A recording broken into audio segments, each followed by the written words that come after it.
Good evening, DawgNation. You're watching Cover 4 Live, +1, maybe. First and foremost, I'm Jeff Sintel. I think I've got back from Graceville, Florida, Dothan, Alabama, another part to be named later. I guess I'll say Hartford, Alabama. And if anybody knows why Hartford, Alabama is important, you're going to be very pleased to see a story on DawgNation in the next couple of days. That's my dog Peaches wanting to be part of our Cover 4 panel. He knows. Hey, Jeff, Peaches knows why it's important. He's a Georgia fan.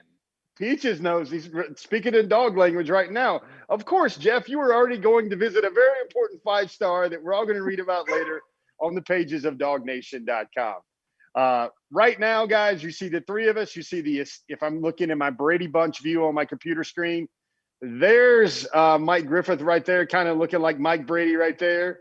There's Conor Riley up in the, oddly enough, the northwest corner of my screen, repping some of his Pac-10 roots. We're going to rep a Cover 4 Live tonight with a 3-man missing man formation right now. Of course, I want to say everybody that joins us for these spectacular Cover 4 broadcasts brought to you by the folks at Georgia Farm Bureau. Georgia Farm Bureau, such a great partner for DawgNation. Great partner for high school football across the state of Georgia. They make all these events, all these rapid fire opinions, Mike's acidic wit, talking all things straight, no chaser, just giving them the truth, even if it goes down like furniture polish and some turpentine varnish. That's what my man Mike does. We're doing Cover 4. Hey, Mike, how you doing, buddy? All things seriously, man. How you doing tonight, man? See, I'm doing great. I didn't realize it was acidic wit. I thought I was just, I'm not smart enough to do it any other way. I'm not nearly as polished or as pleasant as you, and I don't have the computer recall that our talented young Conor Riley does. So this is all I got. This is one. It's the best I can do. Folks, if you want to know something about Conor Riley, one of his very favorite Christmas movies of all time is Die Hard, just a man trying to get home for Christmas.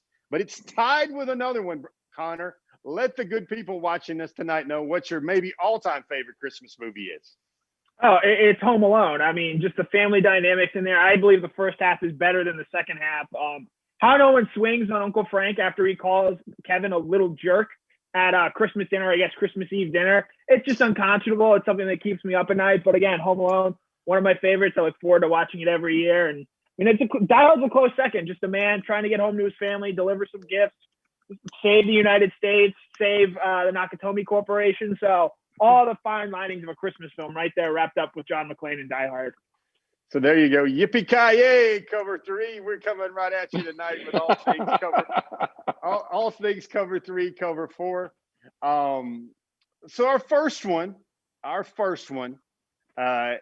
Conor, I guess I got a side joke here. Was the 2019 recruiting class like Die Hard 1, and was the 2020 recruiting class like Die Hard 2, and was the 2021 recruiting class like Die Hard 3?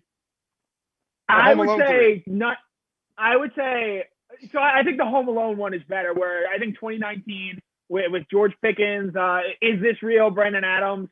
I think 2020 is your Home Alone 2. Pretty similar, but it's just not quite the same as that 2019 one. And then 2021, a little less fireworks. There's no Kevin McAllister. But it's still a pretty darn good flick.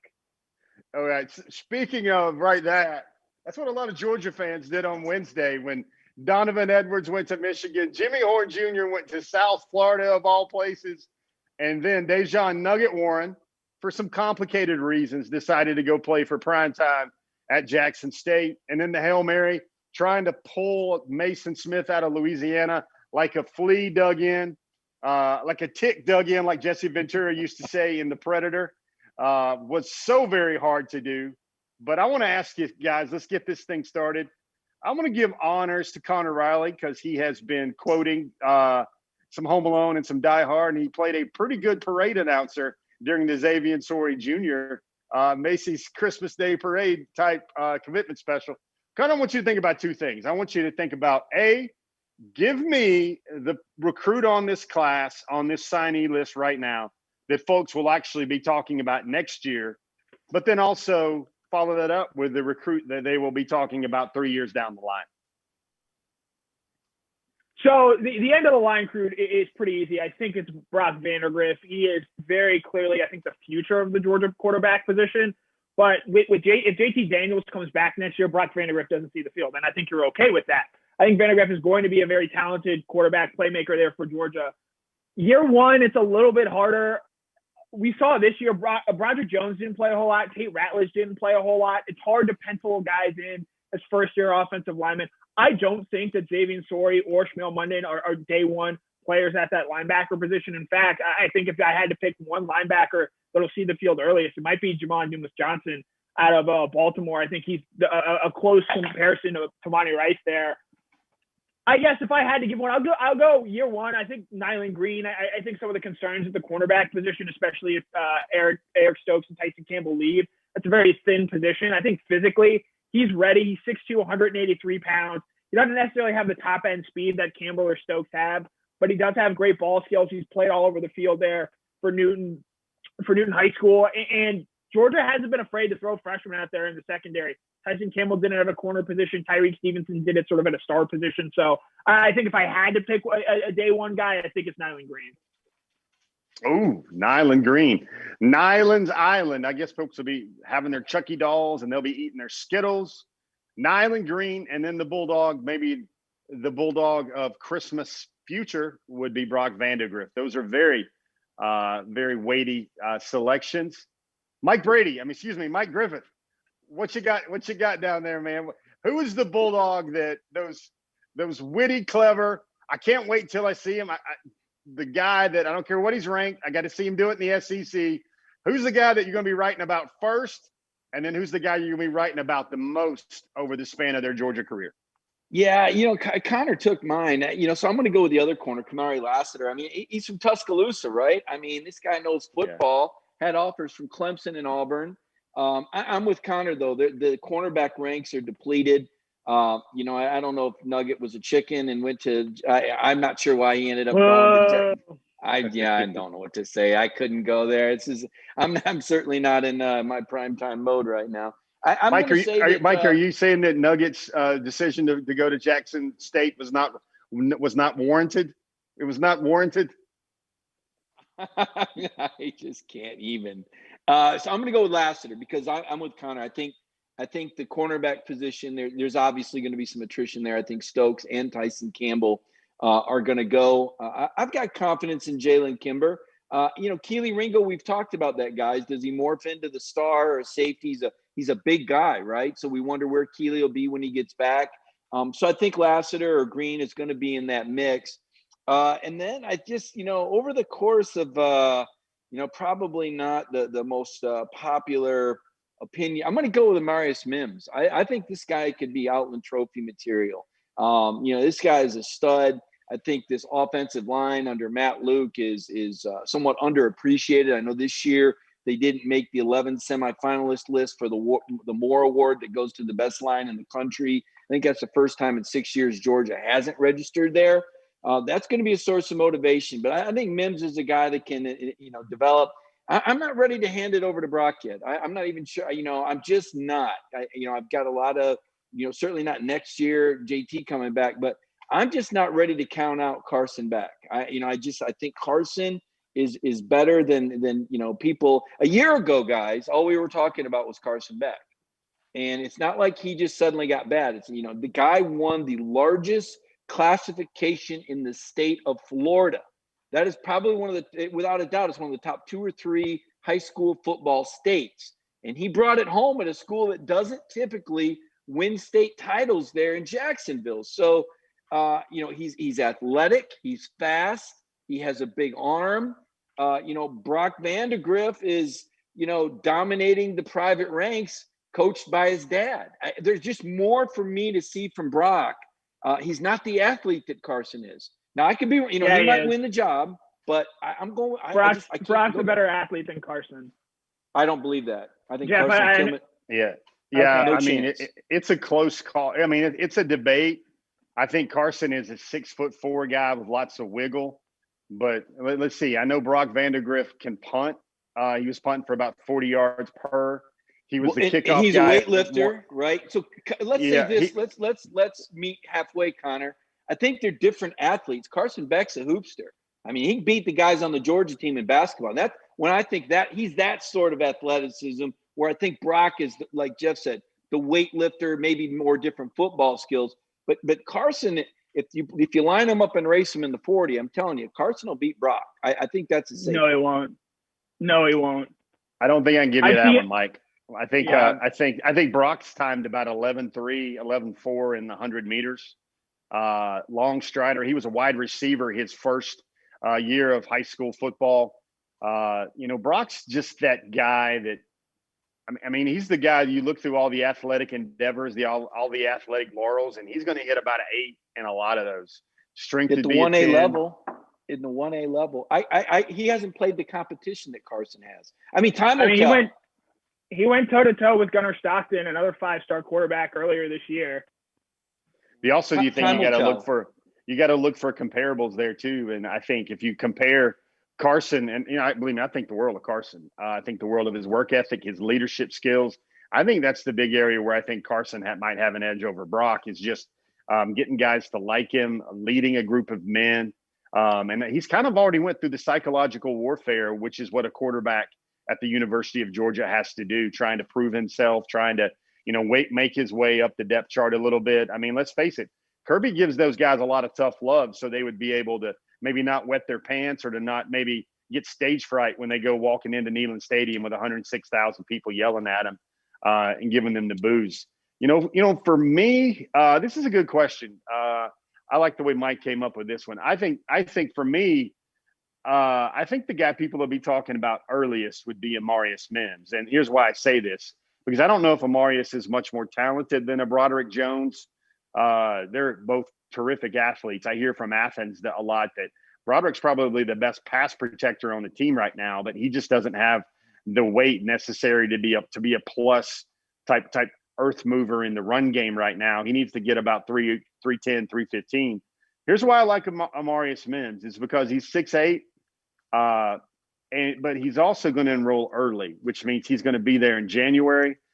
He's going to get 6 more years of the Sinclair sweatshop and chisel that body up and down.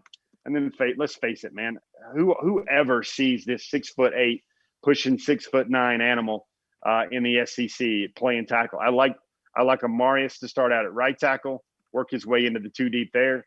But I think the one that folks will be talking about 3 years from now is I've got to kind of go to Brock Vandagriff, because I think Brock Vandagriff will either be performing well 3 years from now for the University of Georgia, or something really funky happened 3 years from now. Maybe, let's just face the cold hard truth that over half of the 5-star quarterbacks end up playing somewhere else.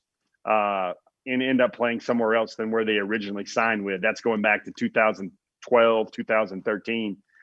So that's something something really strong to consider there. There's a lot of names. I like Connor. We were playing that ESPN show where the host could give some guys some thumbs up with the remote for a good point. I like Jamon Dumas Johnson a lot. I think Xavier Sori Jr., looking at him in person, seeing him on the hoof this week, folks, you're going to be surprised. He's a lot bigger than Smile Munden, for instance. Mm-hmm. I think he's every bit of 6'4". He just cut differently. I learned a lot of great stories about him at Graceville. He was a quarterback. He was a receiver. He played defense, kind of played all around. And this was the first time at IMG Academy this past year we got a chance to concentrate on one position.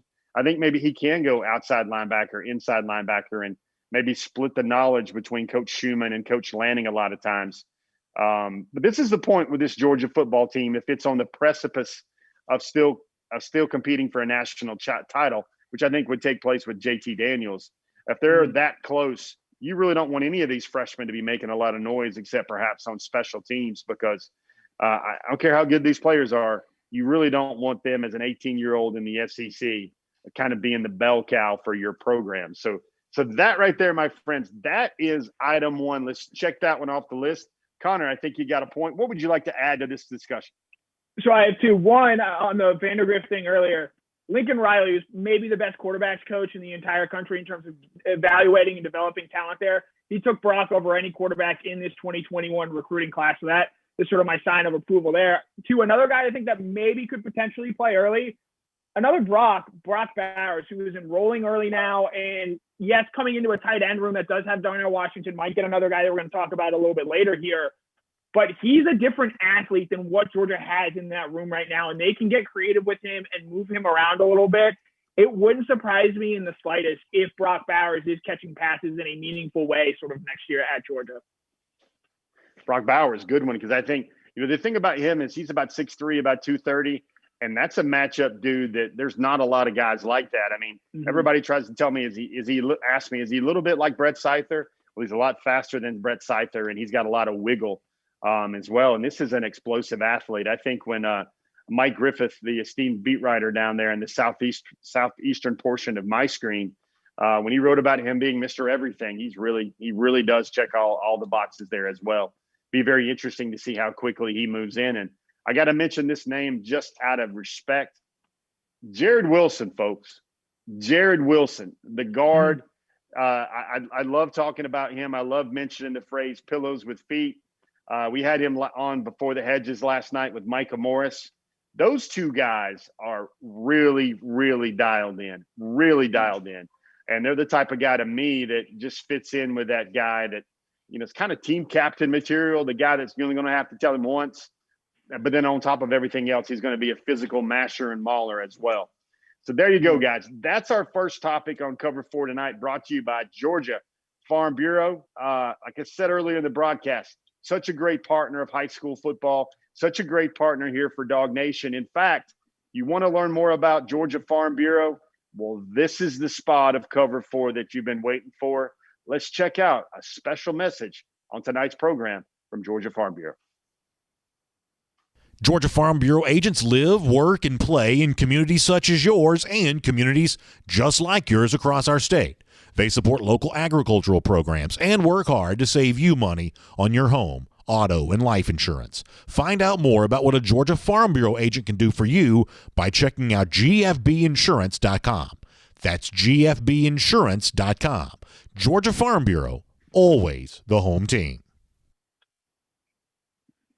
All right, guys, we're back. Cover two. The second thing we're going to talk about today is I think everybody's got recruiting on their minds, but for me, I'm just going to add a little bit more juice to this question.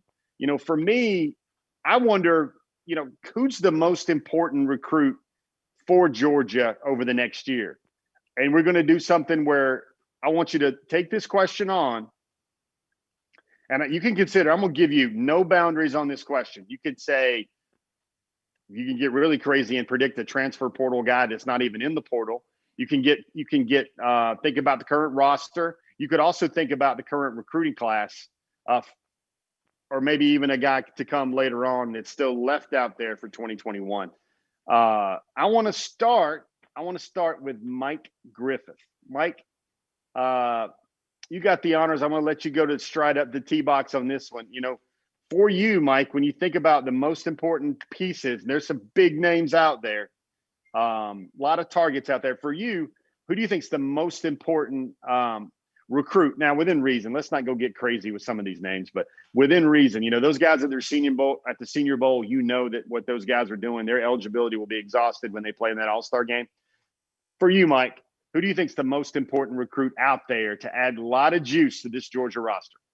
Now you're talking about guys that aren't currently on the team. We're not talking about re-recruiting guys that they want to stay. You can take it anywhere you want. I'm going to go there. I'm going to go there. I think number 99. I keep saying it. I'm fixated on it. Seeing Jordan Davis, even the picture we've got up on DawgNation right now.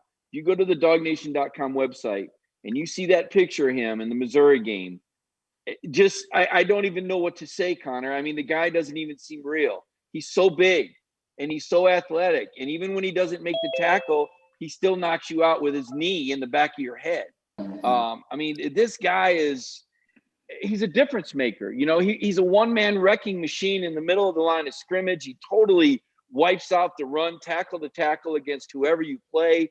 If he just shows up with one arm against Florida, they don't run, they don't win. Missouri was held to 22 yards on 22 carries.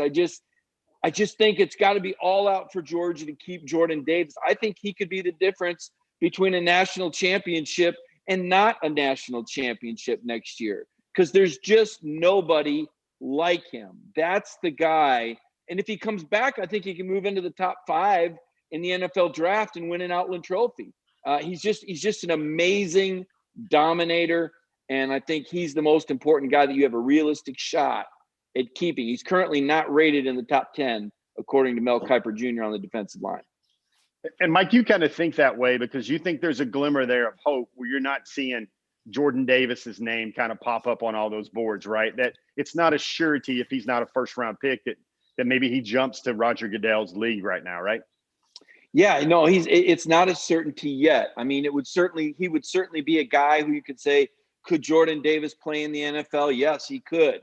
But this was really his first really full, solid year of film. I mean, he'd kind of been that project. He's worked himself into, great shape and great status. He could go to the combine. I'm not saying he couldn't work his way into the first round. Maybe he could work his way. But right now, I don't think it's a sure thing. I don't know where the elbow's at. I know he's back. That injury, though, maybe because of the injury, he decides he wants to go to the league. But if you're asking me the one guy, and Alabama seems to keep these guys. Alex Leatherwood came back for his senior year. Najee Harris came back for a senior year to move themselves up in the draft.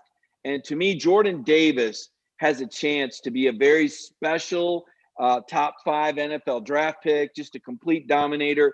But is he willing to stay at Georgia another year? That would be the guy I'd be trying to convince to stay another year. There you go, Mike. And Mike, we're on our second topic here of cover 4, but let's do something different in cover 4 history right now. And this might be an homage to Brandon Adams and how much he loves himself some pro wrestling. Somebody's coming running in out of the locker room, running down to that squared circle. And I see the big man, our cover 4 pal, just got a whole lot more career receptions in the NFL, a whole lot more career receptions in the SEC. Let me give a big cover 4 welcome to Randy Mcmichael, Hey, the Peach County Dog, coming straight out of Fort Valley, joining us from 92.9 The Game. Randy, we're already knee-deep in this conversation, so here's our second topic. Okay. But first, man, hey, how you doing, man? What's it like to be here with us, joining some dudes here on Cover 4 Live, man? How you feeling tonight, man? Oh, man, I'm good, man. I don't know how to do the Zoom thing, so my wife had to set up the computer. That's why her name's in the corner right there. I was like, I don't make my. Oh, that's my wife. Yeah, but I'm good, man. Everybody knows I'll do anything for BA. That's my main man and everything. And, just being here with you guys talking about the dog is always going to be fun. So every time I'm going to do something for this. Now, if you're a true Georgia fan, you've been following this program for years and years and years. Right. Whenever Randy makes a really good point, I'm going to give him one of those. Okay. And if you know what that means, Randy Mcmichael, Tennessee Neyland Stadium, after they P44 Haynes them, there is a classic photo. I mean, if this was 1998 and there were cell phones around, every Georgia fan in the country would still have that, because he's sitting there, he found some cheerleaders, and he's like, what? he's like, what am I hearing right here? So Randy, that was braids cornrows Randy right there. I still remember that game, and I have the picture. It's somewhere around here. I wasn't necessarily. I was pointing because I always say I played in stadiums all over this country. I've never heard one stadium go from as loud as it was to as quiet as it was. And that was always the most fun thing about going up to Tennessee. And that they got some hard times right now. It's hard times up there in Knoxville right now. But I can do that with you all day, Jeff. You my main man. Here we go. Yeah, like that. All right, then. Now let's do it like that.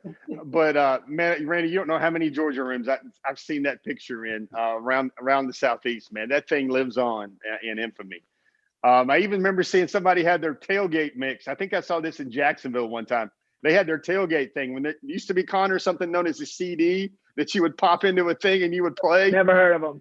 The label had Randy Mcmichael on there. It was the label of their CD for their tailgate crunk music had Randy Mcmichael on there. Well, I'll tell you what, whoever that is, and I'm sure they're listening, I need to find a way that you can get that to me because that sounds like something that I need to add to the collection. So Randy Mac 81 is my Twitter. So make sure y'all hit me in a DM so I can find out who that was so I can get a copy of that. Yeah. So Randy, here's what we're doing. We're going around the horn. We pick a topic, Okay. and then we all kind of go back and forth about what we all think about it. So this one's got a little bit of eye candy to it. I want you to think about this one. Who do you feel, and you could go, somebody left in those 3 scholarships left in the 2021 class. You could go re-recruit the guys that haven't gone on to the Senior Bowl where, it's a big tell that they're not coming back to Georgia.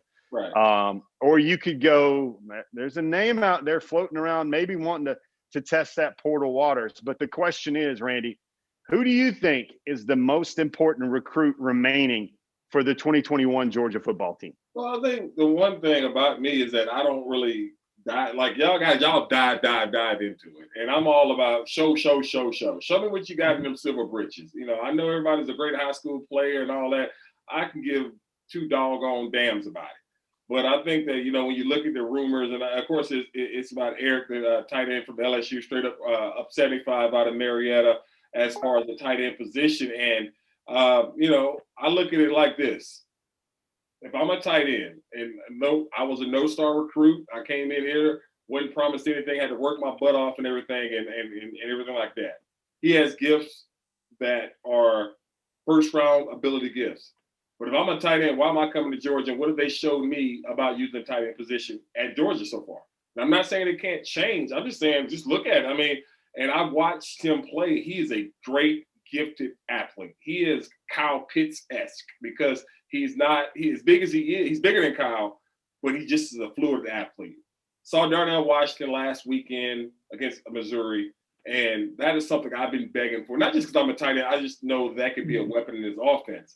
And if you put those 2 guys together, you got something going.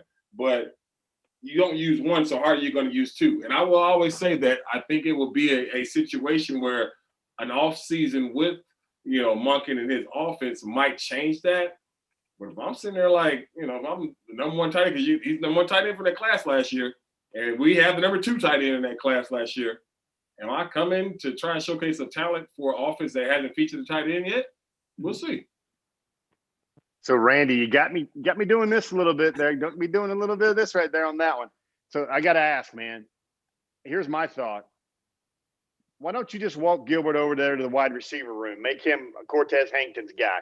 To me, he's going to give you a lot of those same routes that you're already getting with George Pickens, the deep route, the 50-50 ball, the fade ball, hit the slant with him. I've seen him for 3 or 4 years. He was a generational tight end, but, Marietta High used him a lot as a straight up receiver, not just a guy on the edge that was going to block down and then run some routes. He's special. That's what I'm saying. That's why I say he's more Kyle Pitts than anything. He is a special athlete where you can put him all over the field.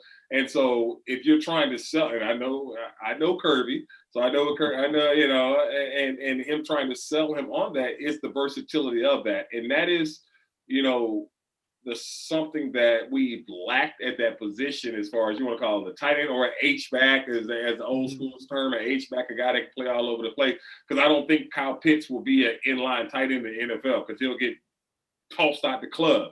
But I think if you use him in a certain situation where if you get Arik in this offense, I love Todd Monken and his creativity.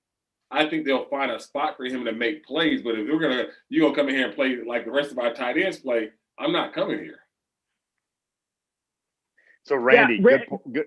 So Connor, this is like fantasy football. You got the 3rd pick, man. You got the 2 guys off the board. Who you going there? Well, to sort of follow up on Randy's point there, the point I love the most that he made, Todd Monken, he's an NFL guy. The 2 teams playing in the Super Bowl last year, the San Francisco 49ers and the Kansas City Chiefs, they have the 2 best tight ends in the game, and the way that they use them creates mismatches, and really they're impossible to cover.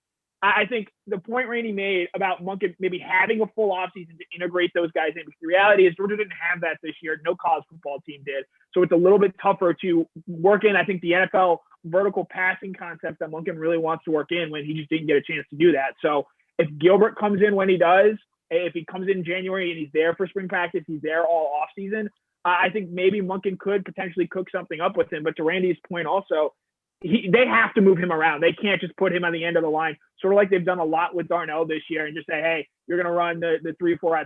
What Florida does with Pitt, they find ways to move him around and put him in advantageous positions all over the field. As far as the one recruit, the one guy, there's questions of how, if he even is considering leaving. It's JT Daniels. He raises the boats of everyone in this offense. The wide receivers aren't playing, in my opinion, all that different from when Stetson Bennett was back there, with JT Daniels back there now, and with just having a quarterback that is consistently able to get you the football and put the ball, again, these aren't perfect passes, but they're good enough to where you have a George Pickens who can make a play in a bar, or Darnell Washington, or Jermaine Burton. And having that, like we saw against Missouri last week, it opens up the running game for everyone. So I know I saw Mike, the list he mentioned of Mel Kiper's top 10 guys at quarterback. JT Daniels wasn't on there. Quite frankly, I think if Daniels comes back and he does what he's done in these past 3 games, he does that over the course of a full season, I think he could certainly play his way into the first round, where maybe now he's, a 4th or 5th round pick at best. So JT Daniels is my answer to that question. So this does feel like fantasy football to me, and all the good running backs in the first round are already off the board. So to recap, Jordan Davis, no. Mike has re-recruited him back to the Georgia front, and automatically Georgia gets a lot more feisty and all the way around with the way they plays his defense. Randy McMichael weighs in, not for tight end nation, but maybe hybrid tight end nation. Right. He goes Arik Gilbert, and if he gets really good, I'm sure his mama would laugh if she's watching this right now. If he gets really good, his name would be Arik Gilbert. Arik. You catch 50 balls at Georgia as a tight end or whatever hybrid, and you can call him whatever he wants to for his first name. And Connor now is taking JT Daniels, the jet pilot. I mean, Mike, can we call him the jet pilot for all time, or do you want him to be the gunslinger? What do you want him to be? He flies the jet. The Twitter people like calling him the gunslinger. He's from out west, and he's a guy that fires it downfield and fires from the hip. He makes a lot of good throws. People, it's not. Those are called back shoulder fades, and when you got man coverage and the back is to the ball, it's actually a very well thrown ball, because 3 things can happen. The worst thing is an incompletion. A reception can happen, and you could also be bailed out by pass interference because that DB doesn't see where that throw is at. So the back shoulder, it's kind of a new phenomenon. And the people that keep saying, oh, he's underthrowing everybody. No, he's really not. That's called a back shoulder fade. So that's gonna be learned at Georgia. You're gonna hear more about that with JT. He can also, fire some rockets. You saw Darnell, who, as great as Arik is, and he's very good. Darnell is a better and more valuable weapon because he is a true tight end. He can block as well as catch. And that is the hardest position in football outside of quarterback, because you ask your tight end to block, you ask your tight end to run routes, you ask him to make catches, run with the ball after the catch. These guys are always on special teams. It is the most difficult position, and you have to be the most athletic guy. Think about it. You got to be big, fast. You got to know all the plays. We're talking about moving guys around. You got to shift, line up on the line of scrimmage, now split out wide, beat a linebacker, beat a safety, beat a cornerback, know everybody's position.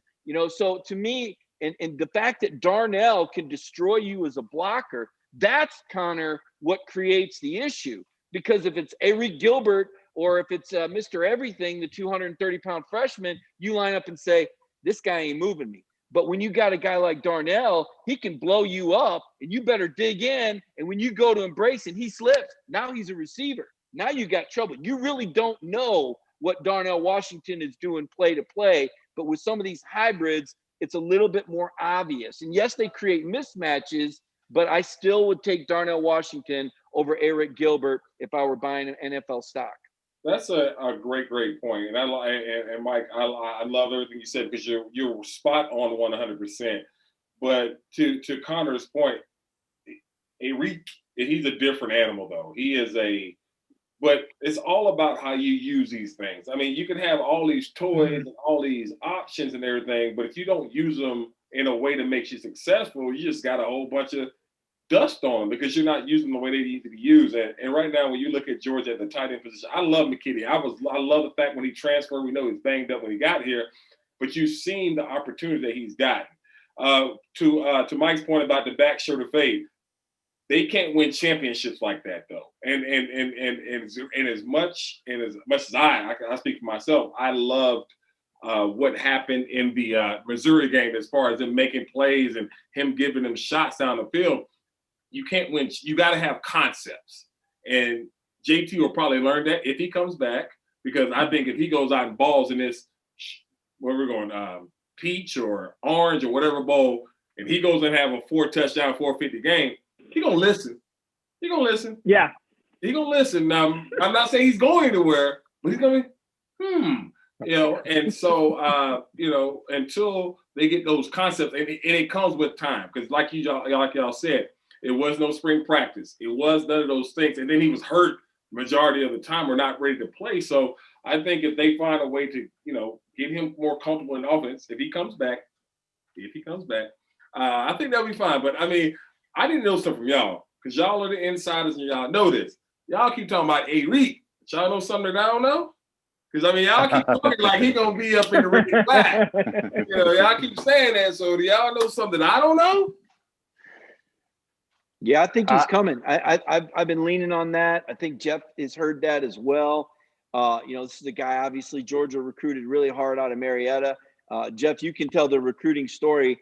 Second time around might be a little different because of Todd Monken. We heard what Conor was talking about with the different concepts and, Monken's experience. I mean, directing the NFL's top passing offense in 2018. I mean, that's not a fluke that he was able to do that. And really, guys have been running open all year. You just didn't have a quarterback that could throw it more than 30 yards downfield accurately. Jeff, I'll let you share the background on Gilbert's original recruitment, because I read one of many of the Centel Intel stories. He was a primary target that got out of state. Yeah, I think Georgia had been recruiting him even when he was at Woodward Academy before he got to Marietta. Georgia had been recruiting him since summer of eighth grade summer before ninth grade. He was just that type of, man-child back then. I just, Arik, he gave Georgia a look. He tried to take a bunch of bites of the apple, but eventually it was just a vote of no confidence in what they were doing with the tight ends and what they were doing with the passing game. I was with Randy. Like when I heard I heard that grapevine and they were saying, "Hey man, are you hearing this?"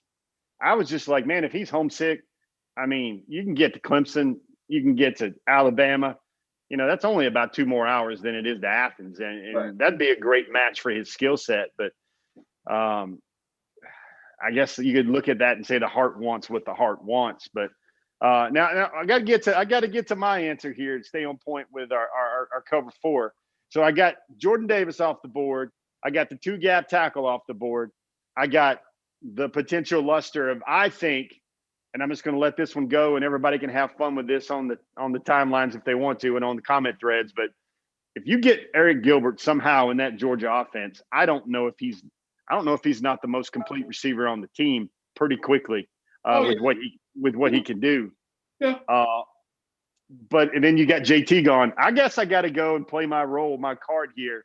And this is one of those guys that Randy's going to go, I don't give 2 dadgums about it until he's in the silver britches. The last big target for Georgia in 2021 is a young man by the name of Tyrion Arnold. And the last 3 letters of his name is ION, because he has a lot of similarities to Mr. Deion Sanders coming out of Tallahassee. I'm going to say this, Randy. I want you to imagine a guy that would thump you perhaps like Richard LeCount, maybe 2 or 3 inches taller, maybe 10, 15 pounds more, but then bring you some of that champ athleticism at the same time. He could play any 5 spots for Georgia across the back end. He could play the nickel. He could play the just pure corner, lock that guy down. He could play a free safety. Hello, Randy. Hey, Randy, that's my dog Peaches right there. That's my wife's. That's my wife's dog right here. She must like this pick because she's warming to this really well. But okay. I'm going to tell you this. I've been covering Georgia recruiting for more than a minute, and I've never heard the Keely Ringos, the Tyson Campbells, the Richard LeCounts, the things that Tyrion Arnold has been told by this Georgia staff. He's been told, You can win a Thorpe here. And if you come here and you're used properly in college football, we can get you to the downtown athletic club for that Heisman Trophy ceremony finals. That's how dynamic he is. Randy, What are they supposed to say? What are they supposed to say? They're trying to get this young man here. And I mean, I will always, look for y'all because y'all know these young men better than I do. Because I don't. I'm like, okay. And the one thing I know about it is that Kirby's getting to a point where he's putting these guys in the NFL because no matter what anybody thinks, it's all about that now. It's all about this with these young men now. That's why at every signing day, it's my next 3 to 4 years. They're already anticipating that they're going to the NFL. And that sometimes go ahead, Jeff. But see, here's the thing. He told all those things to Keeley. He said, man, you can come play, you can compete, you got a chance to play right away, depth chart favorable. He never said Heisman, he never said Thorpe. Mm-hmm. And let me tell you this, and if this endorsement is going to carry some weight now. Glenn Ford, I flipped Glenn Ford, Tyrion Arnold's tape about 9 months ago when everybody was crying about James Williams and that big safety out of Miami that decided to stay and play for the 305. Right. I showed Glenn Ford, Tyrion Arnold's tape, and he's like, oh, man, that's all you had to say. I'm fine. Georgia's on this kid. Georgia's got a chance for this kid. I'm talking, especially with Dejon Nugget Warren going to go play for prime time over in Jackson, Mississippi. Tyrion Arnold, I think the best remaining recruit on the board, number 2 safety in the country, All-American out of Tallahassee, works every stinking day, works when nobody's watching, has a speed drill in the morning, has his weights, then goes and plays basketball, and then does another footwork drill later in the day. He's going to make his decision on February the 3rd, and it's either Crimson Tide, Alabama Crimson Tide, Florida Gators, or Georgia Bulldogs. Something to watch there, DawgNation. I know you know the name because we've been writing about him forever. I think he's as good, and that's just not Kirby speak. I think he's as good as any defensive back the Kirby Smart program has ever recruited. He's loose. He's fluid. He can get out the gate. He can stay in phase. So Tyrion Arnold, that's the name to know heading into February the 3rd for the rest of the 2021 recruiting cycle. That is a name to remember. And if he does get in those silver britches, Randy, you're going to be like, all right. Hey, I've always said this. I believe in the fact that I'm happy for these young men. So I never want to make it come off as I'm dismissive of them because I've never have been. I'm just not a star guy. Like you just said, I worry about what you do in the silver britches, not what you did in high school. Because it was crazy. We had Garrett Danielson on one of my shows here in Atlanta with me and Andy, and he said the same thing. Everybody was good in high school. Show me what you can do. And they get this young man because the thing with it, and I don't want to say, I'll say it frustrates me because when we played, you had starters and you had backups. At Georgia with Kirby, you don't know who the hell the starters are or who the backups are because so many people play. And I think that's one of the advantages that he has because the kids just want to play. But I need my horses out there. I need my best players playing the majority of the snaps. And sometimes I feel like they get into a point with Kirby and them is like, hell, who is this guy? Well, I got to tell him, I got to play him because you know what? I promised him he's going to play. I don't want him to transfer or transfer portal and all this stuff. So I got to get these guys snaps instead of giving your horses, the guys that can get after the passes, can catch all the ball. Give them more of those snaps. That's the only thing. Randy, you're talking about those portal defense reps right there. Those anti-portal reps. That's what you got to put some portal insurance out there and give those guys some reps, man. Everybody wants tape. Everybody wants to get out there. All right, that's a good second topic. Now, the third one, I'm going to let Randy Mcmichael come to the tee box, and he's getting these honors. Randy, you see this now with the celebrity coaches. Right. You see Deion at Jack State. Penny Hardaway's now the coach at Memphis. Do you think it will work? Like, for example, let's say Randy McMichael Jr. is now the 5-star tight end coming out of Pace Academy. Let's keep him in Atlanta. Let's keep him in a brilliant private school here now. Would it matter to you who's coaching him, like that all-star cast that Deion has at Jackson State? Right. Does it matter to you who's coaching him, who's teaching him, or does it matter more who he's doing it against? like the competition in practice and the competition on the schedule? Well, the thing with it is, and he'll be at Lilburn. He'll be at Parkview. He'll be at Parkview. All right. I look. It's so different now when you look at college football because when we went to school, we went to Georgia because we wanted to go to Georgia. We wanted to be a part of that G. When guys went to now, these kids want to go for coaches, which is no problem with it. But they want the coaches. They want the sliding boards and the pool tables and all this other stuff. Deion Sanders, I know D. He's a salesman. Now he's a great salesman. Don't get it wrong, because he's one of the greatest players ever, and he can sell these kids on his program, which I love. I love the fact that he's at Jackson State and that it's HBCU and he's getting these young men. I just was reading, he got a kid from Florida, a big lineman from Florida, to flip from Florida to go down there. He took one of our corners, and his two sons are going there. And if I'm a father, I want my son to go wherever he wants to go. If he feels comfortable there, then that's fine. But to your celebrity coach point is this: when you're selling it as a celebrity, you can't leave those kids. You can't have success in that 1 year like they might have next season, or because they're not playing the spring, so it'll be 2021 season. You have this success, and Norvell stinks at Florida State, and then you leave those young men. They're going to Jackson State for Deion Sanders. That's why. They're not going to Jackson State because it's a great program. No, they're going because primetime Deion Sanders, Hall of Fame, best corner in NFL history, sold you on this program and what he's trying to build there. You can't leave them. You can't leave them because they came there for you. And if you leave, those kids are leaving because they're not. And Jackson State is a great school, by the way, great university. But they're giving up prime time, and I'm talking about ESPN, ABC, CBS, all these, because they're not going to be on that. But they're giving that up to go down there for him. So he has to stay there with those kids. And I think he's building something just monstrous down there, because this ain't, remember, February's still coming. And Deion, he got that mouthpiece, man, and he can flip these kids.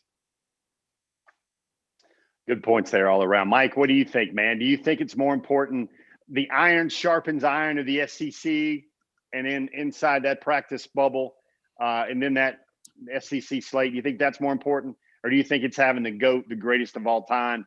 I think Dennis Thurman, who's been a longtime NFL coordinator, I think Primetime is touting that he's got like 45 years of experience, of NFL experience on his defensive side of the ball in terms of head coaches or players. Mike, what do you think is more important there? Well, Deion Sanders hasn't proven himself as a college coach yet. I mean, that's part of the issue. And we've seen a lot of great athletes that couldn't coach. I mean, it's different. When you're a great athlete, there's a lot of presumptions that you make that those others that are playing for you are going to have that same drive, that same extra work ethic, that same competitiveness. And you're just not going to understand it, that you've got to beg these kids to do the things that you did to become one of the all-time greats. I think that's one of the most frustrating things I've seen with great athletes and their children is they get very frustrated because they assume that somehow that same competitive drive that makes a no-star Randy, into what Randy blossoms into, that their child will also have that. But Their situation isn't the same. They're not growing up in the same world. And, and now Larry Bird, I thought probably did it about as well as anybody. But I just think about, my guy, Magic Johnson. And Magic, he couldn't do it. Magic could do amazing things, but he couldn't pull it off. Michael Jordan, who to me is the greatest competitor of my lifetime, can't run a successful franchise. He can do everything else, but his teams are awful. Now, why is that? Why can't that trend? So number one, we don't really know a lot about Deion Sanders as a coach. We know he's an unbelievable athlete. I was fortunate to cover some of his games in the NFL and interview him, and he was everything he was supposed to be. Number two, Randy hinted at this. Deion's already moved on one level. Do we really believe he's going to be at Jackson State in 4 years? And everybody that's signing on right now is signing on for that. When Deion moves on, do they move on too? Because, the lights are shining bright. The handshake's great the first time. But at the end of the day, you got to live in Jackson, Mississippi for 4 years. Now, I'm just going to tell you, there's some great SEC cities, and I'm not saying Jackson, Mississippi isn't a great city, but, as to Randy's point, you're not going to be on ESPN every week. Nobody's going to be coming to your games at the same scale that they do where you're still talking about a Randy Mcmichael moment 21 years later. There's nobody talking about Jackson State moments, and they've had some great ones, but who knows about it, right? So it's all good right now, and you got the lights, and you made the article, but you got to live there. What those facilities going to be like? What's that protein shake going to be like? You're going to get the food and the drink 24/7. How about your gear? You're going to have 20 pairs of tennis shoes like the Georgia guys? I mean, let's be honest. I don't even know what the cost of living adjustment is. You're going to get $5 or $6 grand like these Georgia kids get in their pocket through the NCAA? What's your downtown life like? You know, there's just a lot more to it than signing on for Deion Sanders. So I think there's got to be more to the story, Jeff. To your point, I can't imagine choosing, a Jackson State over an SEC city. There's just no comparison. And I'm not saying that there's not value to those universities and there's not value to that level of football, but it's not as conducive in terms of the training, the medical treatment, the training table, the living conditions. You're choosing a much different world. And I don't know if I'm all in on doing it for a coach who may not be there in 2 years. Connor, what do you think about this? Well, I think the point Randy made that I most agree with is how committed is Deion to Jackson State, the program, keeping these kids there, because it's worth mentioning a year ago, Deion's name was sort of thrown out there as a candidate at Florida State, and Florida State looks like it's still going to have problems for the next couple of years. So, you know, the first time that job comes open, if it is the next 2 or 3 years, does Deion, use this experience at Jackson State to best benefit him and move on? Or is Deion using his time at this HBCU to better benefit that program and the kids that he has going there? Now, Deion's not the only coach that would do that. I think you've seen every coach move on, move upwards from job to job. We see that every year. I will say Deion has coached football before. He's coached Lewis Seen, a current Georgia defensive back. I asked Lewis what, playing for him was like a few years ago, and he raved about him. Loved playing for him, talking about him. And the ultimate thing comes down to it. And again, the point Mike made about can these guys coach or teach? Patrick Mahomes is the best quarterback in the NFL. He was a 3-star recruit who had to go play in Lubbock, Texas. But Cliff Kingsbury's proven to be a really good teacher at the quarterback position, regardless of what you think of him as a game manager. And if Deion is able to coach and teach and coach up and teach up these kids, he's going to get them to the NFL, because people want to, like, Deion in and of himself is an attraction right now. And if that team is winning and those guys are playing well, maybe not an ESPN or an ABC, but they're going to start putting their Jackson State games on TV and people are going to tune in. And I think as the NFL has shown you, if you can play, they'll find you. Right. So for me, I always think it's players that are more important. I don't know how you get better without having listen, this Nugget Warren guy or the next guy that chooses Deion's program rather than an SEC school or a Big 10 school or a Big 12 school. To me, it's all about the guys around you that you get reps at every day. And, Kirby preaches the culture of competition and iron on iron. You're going to be facing some FCS players with maybe NFL talent. And I don't know how that gets you better. I don't know how that tape looks better when you're not covering anybody. And I don't know so much that Deion's like, oh, yeah, that guy's going to be good. Trust me on this. I know what an NFL corner looks like. I don't know how much that carries weight when you're thinking about giving a 21-year-old kid a $40 million contract and you want to pick him 10 overall rather than 32 overall. I don't know what that means. I don't know how that's going to work. The thing you guys kept talking about, I guess I got a question here. So let's say prime time, 10-2 seasons, but maybe 2 of them in a row at Jackson State, and Florida State comes calling. Remember, Arkansas gave Deion Sanders an interview for Sam Pittman's job, and the Arkansas AD was very complimentary about how Deion presented himself and how he handled himself and the plan that he had for everything for the future of Arkansas football.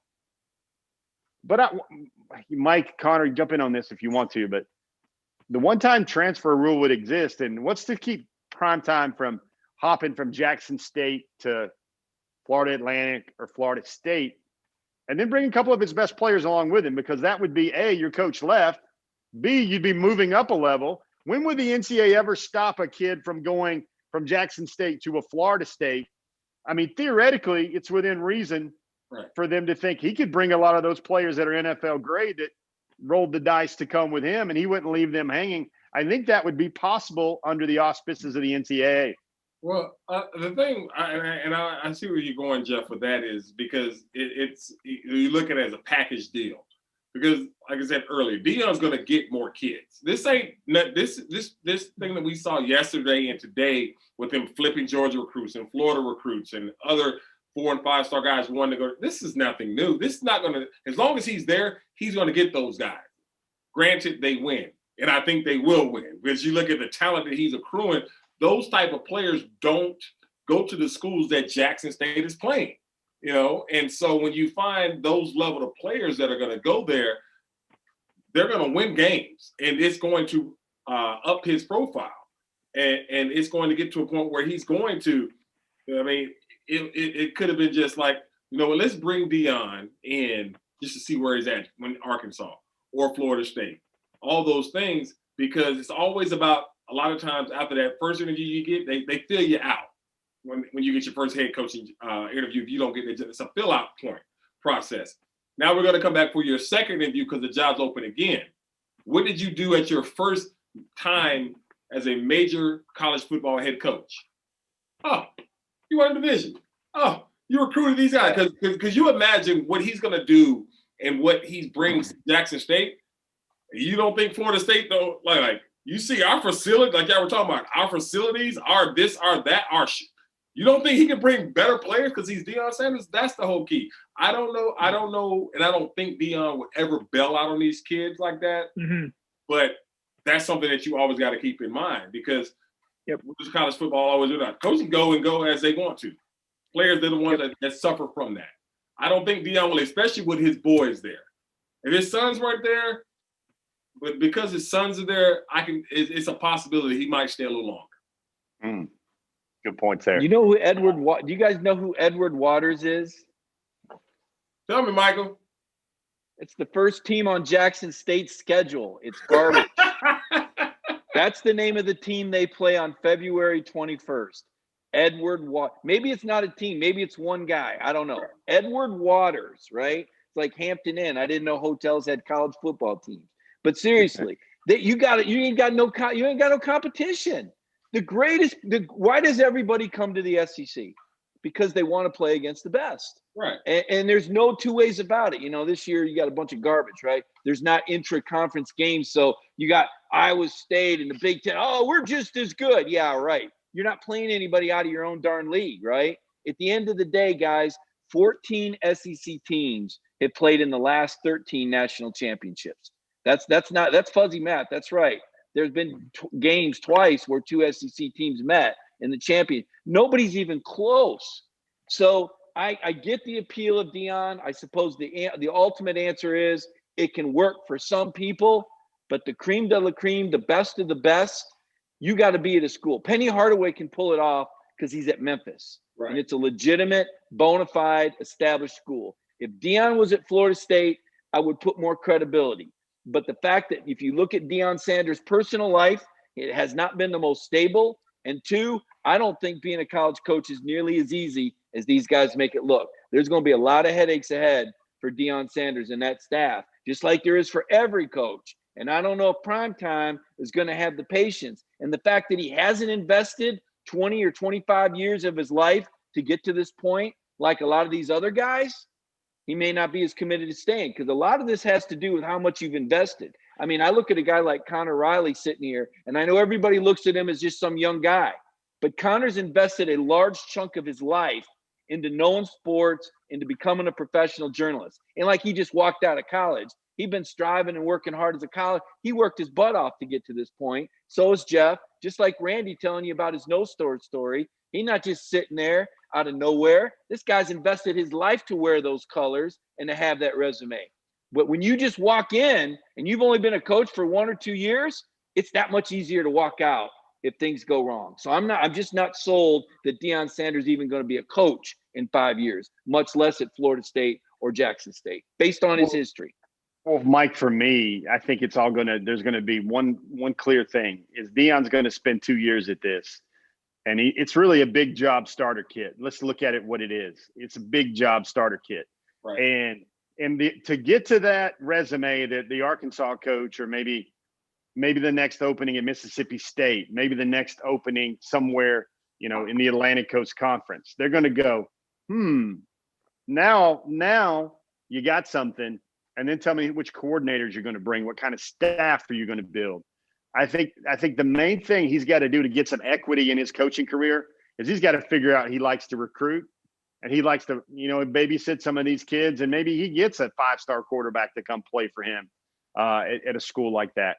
I think Deion Sanders, who's shown he can cut his coaching chops and then put him in a big job, I think that's when we'll know what kind of coach he is and what kind of – man, if you ever got him hired at a big job, goodness gracious, that's going to be get him at Miami, maybe get him at UCLA, somewhere like that. I mean, if he earns that job with some good seasons, I think that primetime equation becomes very, very, very dangerous. Jeff, he's not returning kicks anymore, okay? I'm just telling you, he's a coach now. He's not going to be that same guy that blew our minds high-stepping and running away from everybody. But he's a salesman. He is a guy that can get in these young men's ears and their parents' ears and get them there. Like you said, Jackson State, never been down there. Don't know what kind of college town or whatever that is. But I do know this. I know it's probably a rule. Deion have it feeling like it's Buckhead back in the early 2000s. That's the kind of, if you've ever been around Deion will make you feel like that. He'll make you drive around in the old Chevy Nova, but Deion will come by and say, "Woo, that thing's sweet," and you'll think it's a BMW. That's the salesman that he is, if you're ever around him. Yeah, he's a guy. I've been to so many camps, and it's funny because, some really great players will come around that were probably here's a good point. You know what the difference is between a Mike Haynes and a Deion Sanders and maybe a Deion Sanders and a Rod Woodson? It's that Deion persona around him that makes him so memorable. I mean, he was going to be a Hall of Fame corner regardless, but he marketed himself where, let's face it, Mike, you can be steadfastly. I mean, let's face it, Randy Mcmichael Jr. could be steadfastly committed to play for the Dogs, but he looks at that caller ID and it's Deion Sanders calling him, wanting to talk to him a little bit. You're going to take that call. You're going to listen to that honey he's pouring in your ear. It's instant street cred for probably all time. And then you can say, hey, I took that Nugget Warren and got him in the league in 1 year, and he went in first round. Well, all of a sudden, and Jeff, just like you said, Mike Hayes, one of the best corners of all time. Rod Woodson, one of the best defensive backs. Because I don't think a lot of people know that he was a great safety as he was a corner. Yeah. You go into those kids' living rooms nowadays, as great as they were, they don't know. Everybody knows Deion Sanders. Yep. Everybody knows Deion Sanders. Am I saying that's going to make him a great head coach? No, I'm just saying that is a tool that he can use. And I do think Deion is a very from me playing with some of his former teammates. Deion is a brilliant football mind. Deion knows the game of football. But when you're trying to build a program like they're trying to build out there in Jackson, it's all about getting those players to buy into what you're selling. Now, because one thing I know about Deion, he sells. But just like you said, you taught Louis Sean about the experience. Ask them how they worked. Because that's more, I think a lot of people look at it, it's a celebrity. Ask them how Deion put them through that grind to be good. Because one thing about Deion he never treated the game, and he never treated the method of being greatness. And I think a lot of people overlook that sometimes. Like, he just came out the womb great. He did. He blessed all his God-given abilities, but Deion worked to be as great as he was. Yep. We'll close that topic with one little nugget that's going to make people just want to slap the dog. Deion Sanders' number 2 choice coming out of high school was actually the Georgia Bulldogs. No, it wasn't. Yep. Yeah, it's on record. His number 2 school was the Georgia Bulldogs. True story. I remember back in the day. I think I saw this on BET. He did an interview, and he keeps making the same answer over and over and over again. Georgia was his second choice behind Florida State, man. So you mean tell me nobody couldn't open their wallet enough? So you're telling me that Georgia could be coached by Deion Sanders right now instead of Kirby Smart? Oh man! All right, that's a topic for another cover 4. Our last one, our fourth topic And I'm going to call this one, Randy, go learn something about one of your panelists right here. Okay. I'm going to call this the Conor Riley question. Because Conor Riley is a big fan of Taylor Swift. And our last topic is about bad blood. And I'm talking bad boiling blood for Vanderbilt. I want everybody to take a minute and think about this. What's Georgia going to do? They no-showed 2 senior days, but they got their senior day in there so they could play Tennessee. What are the after effects of this game cancellation?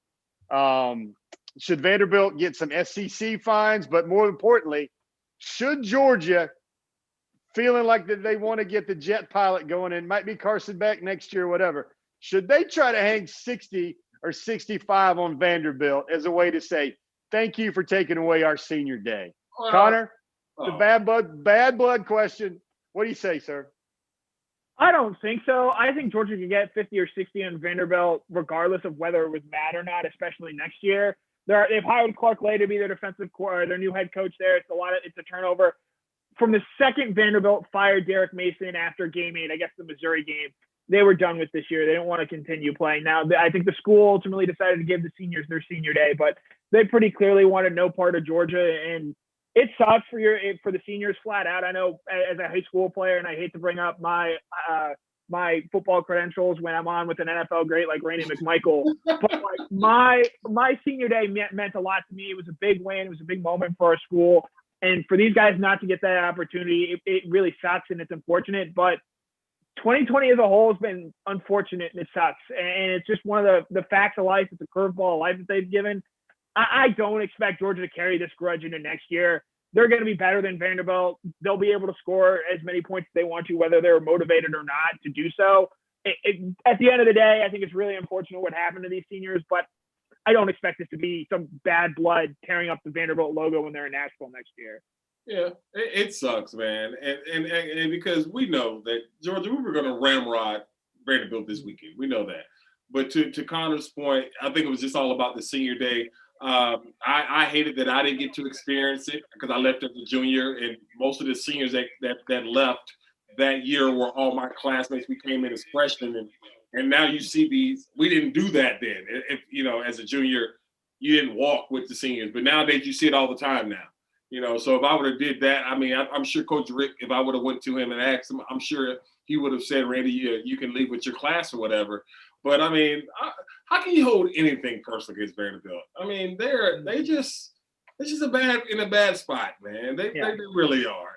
And just like Connor said, we're gonna put up 50 on them anyways. But I mean, it just sucks because like you said, Connor, it's 2020, and Georgia, we all love our dogs, but they're not the only seniors that didn't get a chance to play their last game like that. They're not the only ones that, and I think that's the worst thing.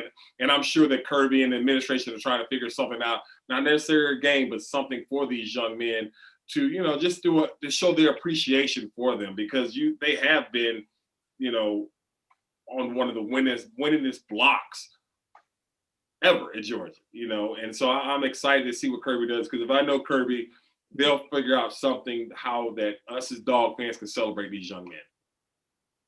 Mike, what do you think about that? Do you think that well, first of all, you got to remember, Mike, I know you're going to work in some take here about how Kirby likes to run the ball in the second half and not get points on the board, but what do you think? Should there be any Georgia bad blood retaliation? Or are they just going to be above it all and just do their thing?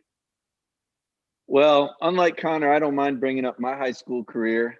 I was actually ejected on the first play of my senior day on the kickoff by some flag-happy referee because there was a little extracurricular by some knucklehead that blocked me after the whistle, and the couple extra hits. So senior day doesn't hold much of a place for me. I'm still kind of bitter about it. I never got to finish it. It's unfortunate because I think I left a career out there, guys. If I'd have played that game, I was going for 250, man. Nah, in all seriousness, listen, these coaches look for ways to piss their guys off. They really do. They look for motivational factors all the time. And Kirby Smart is a guy, don't forget, he was very good friends with Derek Mason. All right, so that's number one. They fired his friend, number one. But number two, Vanderbilt took something that belonged to Georgia. These players had an opportunity to go out as the winningest class in the history of Georgia football. That's a long history. That's a lot of great football. That's a lot of great players. And they had an opportunity to hold that. They didn't win a national championship. They didn't beat Alabama. But collectively, that 2017 class that Jeff celebrates and so many people celebrate had a chance to go out and do something that had never been done in history. And those Vanderbilt Commodores, who really all they wanted to do was play Tennessee, they found a way to come together and give it a shot and lead Tennessee 10-7 after one quarter before they turned into Vanderbilt. And it's not just COVID. They've got guys quitting. And they got guys quitting over the female kicker. And they've got guys quitting because the head football coach was fired. And they got guys quitting because they're at Vanderbilt and because they don't have the same commitment to football that the other SEC schools have. And all you got to do is step into that stadium to know it. Now, Randy feels bad for them. And there was a long time that you did. You said it's Vanderbilt. You can't. No, you can't. I covered enough Vandy, Tennessee games to understand what Vandy's all about. This is their business model. We're going to take the same $45 million that everybody else takes. But when it comes time to invest it back into the product, we ain't got to do that. We can suck and get the same amount of money as everybody else. Get the same television exposure, sit at the same table, get the same size serving without giving our student athletes the same support that they get at these other SEC schools, because we're in Nashville, because we've got academic cachet. Forget trying to be Stanford or Northwestern or even Duke, which has got a beautiful stadium. Nashville says no. Vanderbilt says no. We don't need to cash in. They had a top 25 team. They beat Tennessee 5 out of 7 times. There's more cranes over the Nashville skyline than any city in the world. And Nashville and Vanderbilt couldn't work out a deal to make that program something. They chose mediocrity. And in this case, it's transitioned into the players. These players didn't want to finish. They had an opt-out, and they took it. And they became the first and probably only team in history not to finish a season. So to your point, Randy, Georgia is the only senior class in the SEC that didn't get this opportunity. And as soon as this schedule came out, I said, they're not playing that game because it's Vanderbilt. Right. It's if there was worse words I could use right now, I would, because these Georgia players gave up their trips home. They gave up their social circles. They followed the protocol so they could show up and play in every game. And these kids in Nashville at Vanderbilt, it didn't matter enough to them. And on top of it, you've got the Vanderbilt administration and quarterback patting themselves on the back saying, way to go, way to finish the season. Hey, newsflash, you didn't finish the daggone season. Don't be congratulating yourself. There's a Georgia team over here, a group of parents that wanted to celebrate a memory that they've been looking forward to, that wanted to take a place in history, and you robbed it, and you could stick it up the V. That's what I think about that, Jeff. I love it. Jeez. Now you see what that passion for Mike. And I mean, I think that I'm a little bit more compassionate than Mike. I think it's on this topic. Hey, Mike, I don't know what you say, no matter how you spin it with your candor and your wit and your PR, whatever you're trying to do. I think that ref should have thrown you out of the game, man. I think there was a reason. There was a reason you should have got chunked, and there was a reason why that you wanted that to be our last topic on Cover 4 tonight. Man, Al Pacino only got 4 minutes for his monologue in Any Given Sunday, and you go 6 minutes on Vanderbilt right there, man. You make Vanderbilt feel like the elf on the shelf that never moves. Guys, I got her. Hold on. Y'all elf on the shelf don't move? Boss. So I'm getting home. I got BJ back in the studio trying to hit me with the mute button. He's trying to eject me off the show. I think that's a Cover 4 first. Yeah, Mike, really, you make them out to be the one that's just like, just playing with their food in the SEC, man, and that's all that's about. Guys, this has been Cover 4. Now it's time for a little Cover More. Everybody, I'm going to dip into our, this is the part where Brandon said this show is going to go on and on and on. We're going to have some guys playing the violin on the deck, moving around the deck chairs in a minute on this cover 4. But you guys got an opinion? Toss it out right now on YouTube or Facebook as we go cover 4. While I look for questions, hey, Randy, there's a lot of talk. Mike makes a great point. He might take 92 seconds to say it, but let me make this point in about 9 seconds. He thinks the thing that Alabama has going for it right now is their 4th rounders, their 3rd and 4th rounders come back for their senior year and they become 1st or 2nd rounders. That's the thing that's not happening with Georgia right now. Hey, man, you went pro to the league early. What do you think about jumping early? The guys doing this right now in this culture, this environment. What's your take on that? I think that Mike has just a great point. And here's something, fellas, that I always say: where are you getting this information from? As far as, because I've been in the compliance office up there at the Budsmere building to get the draft thing and all that, and you're looking at it as, why did you leave? Like, Jake Fromm, I don't know who advised Jake Fromm to leave. Jake Fromm was not advised that he was going to be a 1st-round pick. There's no way ever that the NFL advised Jake Fromm that he was going to be a 1st or 2nd rounder. So I don't know why he left, but this is why. And this is the main, because kids want to be in the NFL. They don't care how they get there. They want to be in the NFL. That's why when we talked earlier and I said, whenever you look at these things, it's always my 3 to 4 years. They're already thinking about leaving. And when they get to their 3rd year of eligibility to go to the draft, that's it. Okay, I'm in my 3rd year. I made this proclamation on national TV or whatever that I'm leaving after 3 years. I got to go. I know because it's all about it's all about the gram. I got to get to the gram as fast as I can and get me a daggone $300,000 car and still live in an efficiency apartment. I make this minimum, but I have a 250. That's what it's about for these kids.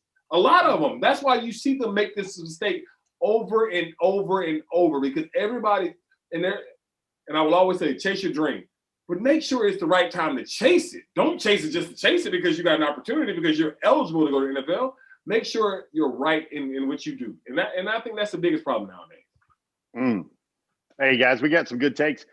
2 popular ones for Randy. Randy, I'm going to let you matriculate down the field with both of these right now. Let's see if you can get a Sports Illustrated cover take out of one of these right now. DM Mart 42 on YouTube wants to know, he wants to know about the culture back then. How many guys on your UGA teams would have taken advantage of the transfer portal if there was one back then? Wow. He wants to know, is it more kids? Is it more the kids today, or is it more the dangling carrot opportunity today where they can make that move? It's more hit the reset. It's more kids, and it's crazy because when I was getting ready to come on with you guys, I was just thinking about the transfer portal, and I remember when Quincy Carter came to Georgia, and you remember Nate Hibble left, Daniel Cobb left, Mike Ushery left, and the only one to stay was England. And so I've seen the transfer because everybody wants their shine. I understand it, especially at the quarterback position, because the offensive line, like we talked about with Kirby, all these guys can play. Only one quarterback can play. One quarterback should be playing. And so when I look at these young people today, I don't want to say they're soft, because I would never do that. But it's to a point where when a coach sits on your couch with your mama and daddy, and he promise you this and he promise you that, not necessarily you'll have an opportunity, but they look at it as, oh, he promised me that I was going to be a starter. And then when that doesn't come to fruition, no matter how they don't have the self-evaluation to look at it like, well, I ain't playing it. I got teenage kids, and I tell them all the time. I mean, look at yourself in the mirror sometimes and see, are you really doing the best you can do? Or are you just expecting something because your daddy spoils you? Because I do spoil the hell out of them. But, but do you deserve that? And I look at these kids nowadays, and it's so easy for them to leave. And now we did a show, me and Andy, on our show earlier this week, guys, about the number of kids that are stuck in the transfer portal right now. And that's why I always question the transfer portal is like this. Do you make the decision knowing that you have somewhere to go, or you make a decision because you're like, I'm done? Because you can't have 3,000 players in a transfer portal right now and none of them have no plan. I mean, that just baffles me when you look at the number of kids that just, I'm gone. Well, maybe it won't happen when you want it to happen, but who says it won't happen eventually. And they don't want to take that risk anymore. Mhm. Good point. Good point there. Hey, Randy, one last question, man. Hey, first of all, we came to the end of another cover four. It's about time we put our four fingers up a while back. Randy's actually joining us today from 92.9 The Game. We're happy to have him on. Of course, our thoughts are obviously with our buddy Brandon. Brandon's taking some time off right now during the holiday season, and we sure miss you, buddy. Just wanted to make sure that everybody on our feeds know that. BA is an irreplaceable part of our team. I consider him a friend and a great colleague, but it's kind of like Broadway. We still got shows. Show kind of must go on. And I don't know how in the world we went to the bullpen and we were able to bring in an astute czar of football, Georgia football. He's even got the red room. He didn't even need the Zoom screen, Zoom screen background. We got Randy Mcmichael here, man. Randy, tell us about the room, and then also tell everybody on Cover 4 where they can find you. Drive Time slot on 92.9 The Game, and Randy Michael at Randy Michael 81. Well, this is the basement. This is the hallway that leads into where the TVs and stuff are. But, this is, as all men know, we buy the house, but we don't get to do nothing in the house. And it took me a lot of convincing to let my wife, do this and paint my room. And Georgia Red, I got all the Georgia stickers, got all my NFL jerseys. You can see behind me is my Georgia jersey. Got a couple football, and so this is where I do all of my football season's about to end. And she don't let me I don't come down here a lot if there's no football games on. Because other than that, I'm doing stuff. But because it's football, I get to spend more time down here. But man, it's my pleasure. And just like you said, Jeff, I got a lot of love for BA. He really, as I was transitioning into this career right here, he really helped me out a lot, had me on a lot of the podcasts. Had me doing a lot of things for the dog. So I really do appreciate him. And as I reached out to him earlier this week, just sending my prayers and my love to him and his family during this holiday season. And you can find me at Randy Mac 81. All I do is clown, have a good time. If it's something I'm always tweeting during Georgia games. So it'll be a while before you see that again. But it's a pleasure to be here with you guys, Jeff. Big fan of your work. Mike, it's good to meet you and hang out with you guys. And maybe one day we'll do it again, man. Hey, Randy, where can everybody find you on 92.9 The Game, man? What time do they need to tune in to get the latest? You always tune in at 92.9 The Game from 6 to 11 p.m., 6 a.m. to 11 p.m. But my show specifically at 10 to 2 is me and Andy Bunker, 10 to 2 midday shows. We have fun. We talk dogs. We talk Falcons. We talk Braves. We talk we talk all, but more than anything, we have a lot of fun. And our whole objective every day is when we turn on those mics is just don't get fired. And so I got one, Randy. I got a question before you go here. San Diego or Miami? What city did you enjoy more? All right. Because I was single a long time in Miami. Ooh. So, yeah. But I was careful. Well, hold on. So it was cool. Miami is a fun time, and it's a fun place to raise a family. My kids were born. It was cool. San Diego, I would live in San Diego now. But it just, wife wanted to come back here. So that's why I'm living in Atlanta. I love living here. Single Randy, yes. Single Randy would have had fun. How about that? Is that good? See, I'm trying not to get in trouble. Perfect. Hey, don't get fired. Randy, don't get fired and don't get divorced, man. Exactly. But Jeff, I live my whole life like this nowadays. This is my life. I live by two phrases. Is it a divorceable offense or is it a fireable offense? That's why I don't do nothing but sit in this basement, drink beer, and watch my dogs. See, and I didn't even bother to ask you about St. Louis. That ain't even in the conversation, man. I said, no. But San Diego and Miami are two of the best destination cities out there. And 11 years in the NFL, and you're still walking straight and talking coherently. Let me tell you, man, there ain't many guys. What is it? The not for long league. Right. I mean, what a career, Randy. Can you give us just favorite season, favorite moment? I've got to ask you, a little fanboy in me coming out here. Well, Mike, I'm sitting down, but I still roll out of bed in the morning. I still have, when it rains, my hands and my ankles and my feet, they ache and everything. But I don't, it's hard to put in specific moments. Like, we have different portraits of my career around here. And if you look over in the background, over the shoulders, that picture of my rookie year when I dove in the end zone that was on the cover of Sports Illustrated, that is probably one of the best. But I think just sharing my ability and my gifts and being able to do stuff with my family, man. It was always fun when Mama was there in the stands and my wife and me, you know, when they had to fly to San Diego to come see me play and all those things. I think that was the greatest thing about this whole thing. It was fun, and now we just sit back and, you know, we just sit back and chill and just, like I said, I love doing my thing. I work 4 hours a day. See, no cheering in the press box. I'm breaking the rule for you, Randy. I was a fan. I got to tell you, man. Great career, George, in NFL. I work 4 hours a day, and I get to enjoy, you know, meet people like you and being on these Zoom calls. And my coworkers are gonna roast me because I don't do Zoom. I'm always the guy who always has the face picture. I don't do it, but my boss man said he would require me to do this and sit here with you guys, and it's been cool so far. But my coworkers, they're gonna roast me because I'm always the guy who doesn't click on the camera. Folks, that has been Cover 4. Everybody put your 4s up right there for Cover 4. Brought to you by Georgia Farm Bureau. Our career pass receptions. We won't even get into the question I keep getting from somebody, my partners on my cell phone there right now. They want to know, why is it at Randy Mcmichael 81 and not Randy Mcmichael 86? No, it's at Randy Mac 81. Well, why not 86 and not 81? Because Twitter wasn't around when I was 86. Twitter was around when I was 81. At Randy Mac. There you go. That was the last word. Hey, Randy. Stoked to have you with us. Catch him out on 92.9 The Game. Conor Riley, we got your bad bud question in there. Mike, we got your Oscar moment where you tried to sound like Pacino about trying to crucify Vanderbilt. Hey, guys, hope you guys enjoyed the program. We'll see everybody later. Lots of stories coming up this weekend on 92.9 The Game, but also DawgNation.com. We'll see everybody later. Have a great night, everybody.